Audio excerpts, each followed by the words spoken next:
Hello friend, education with Priyanka में आपका स्वागत है। तो फ्रेंड, आज हम संसदीय व्यवस्था के बारे में आपको बताएंगे।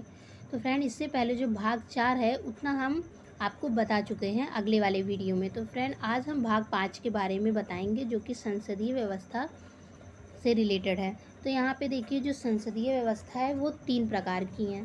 पहला है संसद या विधायिका, दूसरा है कार्यपालिका, तीसरा है न्यायपालिका। तो इसमें देखिए आर्टिकल दिया हुआ है 79 से 122, और कार्यपालिका में आर्टिकल है 52 से 78, और न्यायपालिका में आर्टिकल है 125 से लेकर 151 तक का।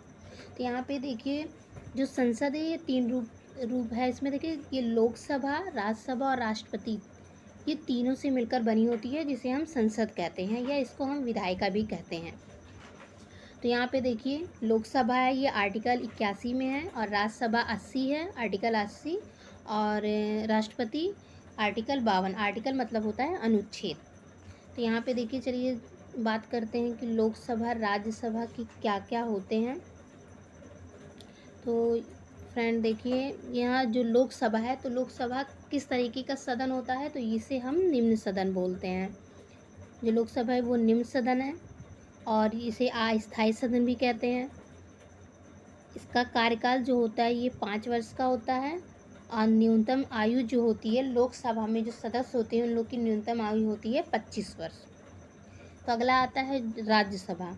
तो राज्यसभा को हम उच्च सदन बोलते हैं, इसको स्थायी सदन बोलेंगे, और जो इसका कार्यकाल होता है वो 6 वर्ष होता है, और इसकी न्यूनतम आयु जो होती है वो 30 वर्ष होती है। जो इनके सदस्य होते हैं उनकी बनने की, तो वो होती है 30 वर्ष। तो फ्रेंड, इसमें लोकसभा और राज्यसभा को हम याद कर सकते हैं। लोकसभा वो छोटी सदन होती है जिसे निम्न सदन, और राज्यसभा को उच्च सदन बोलते हैं। और लोकसभा अस्थायी होती है और राज्यसभा स्थायी होती है। इसमें आयु जो न्यूनतम आयु होती है वो 25 वर्ष होती है, और राज्यसभा में न्यूनतम आयु 30 वर्ष होती है। तो यहाँ पे देखते हैं अगला जो आगे है, यहाँ पे कार्यपालिका क्या होता है। तो फ्रेंड देखते हैं, कार्यपालिका ये 52 से लेकर 78 तक का आर्टिकल में आता है। तो उसमें क्या क्या होते हैं, जैसे राष्ट्रपति हो गए, उपराष्ट्रपति हो गए, प्रधानमंत्री हो गए, मंत्रिपरिषद हो गई, और महान्यायवादी। ऐसे ही 78 तक का आर्टिकल इसमें आता है। तो इसमें देखिए, हम आर्टिकल भी आप लिख दिए हैं कि इससे आपको याद हो जाए। जो राष्ट्रपति है वो अनुच्छेद 52 में है, उपराष्ट्रपति अनुच्छेद 63 में है, प्रधानमंत्री है अनुच्छेद 74 में, मंत्रिपरिषद अनुच्छेद 75 में, और महान्यायवादी वो है आर्टिकल 76 में। और जो वर्तमान में जो न्यायवादी हैं तो उनका नाम है के वेणुगोपाल। तो फ्रेंड ये याद रखिएगा, ये वर्तमान में है के वेणुगोपाल। अब आते हैं यहाँ पे न्यायपालिका। तो न्यायपालिका है 125 से लेकर 151 तक के आर्टिकल में ये आता है। तो इसमें क्या होता है, जो सुप्रीम कोर्ट होते हैं उसमें न्यायाधीश होते हैं, ये होते हैं 148 से लेकर के 151 तक के।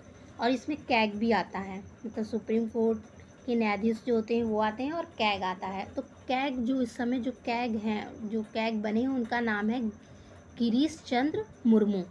तो ये वर्तमान के हैं ये। तो फ्रेंड, आज हम आपको इतना थोड़ा मतलब डिटेल में नहीं बता रहे हैं, अगले वाले वीडियो में हम आपको इसको पूरा डिटेल से बताएंगे। तो चलते हैं आगे।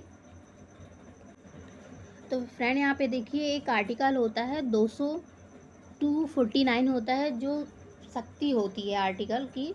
आर्टिकल 249 में ये शक्ति होती है। अगर मान लीजिए, अगर कोई राज्यसभा है किसी राष्ट्रीय महत्व के लिए, अगर उसको संसद को कानून बनाना है, तो राज्यसभा का 2/3 बहुमत से अगर वो वोट दे देता है तो संसद कानून बना लेती है, जो अगर राष्ट्रीय महत्व के लिए है तो। और यहाँ पे देखिए, जो प्रथम आम चुनाव हुआ था वो 1951-52 में हुआ था। ये फ्रेंड कई बार क्वेश्चन पूछा गया है, तो ये याद रखिएगा कि जो प्रथम आम चुनाव है वो 1952 में हुआ था। वीडियो अच्छा लगे तो वीडियो को लाइक एंड चैनल को सब्सक्राइब करिए। Thanks for watching.